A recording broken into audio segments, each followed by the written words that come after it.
નડિયાદમાં આજે બૂથ લેવલના પ્રમુખો અને હોદ્દેદારો એક સંમેલન છે અને પાટીલ સાહેબ આવવાના છે. શું ઉદ્દેશ છે અને પાર્ટીની કઈ વ્યૂહરચના છે?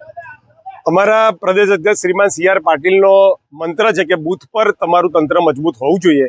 એના ભાગરૂપે ખેડા લોકસભામાં બંને જિલ્લાના એટલે ખેડાની 5 વિધાનસભા અને અમદાવાદની 2 વિધાનસભાથી ખેડા લોકસભાની સાથે વિધાનસભાના 2035 બૂથના પ્રમુખોનું આજે અહીં નડિયાદ ખાતે સંમેલન છે.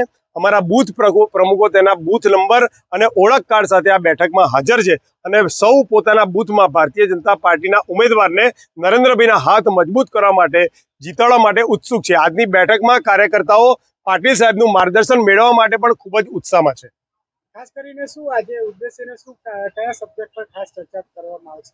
બૂથ પર ભારતીય જનતા પાર્ટીના સરકારના લાભાર્થીઓનો સંપર્ક કરવો, મતદારોનો સંપર્ક કરવો અને એ લોકોનું મતદાન વધુમાં વધુ સરકાર તરફી થાય. નરેન્દ્રભાઈ ત્રીજી વખત બહુમતીથી વડાપ્રધાન બને, 400 પારનું સૂત્ર અમારું સફળ થાય અને દેશના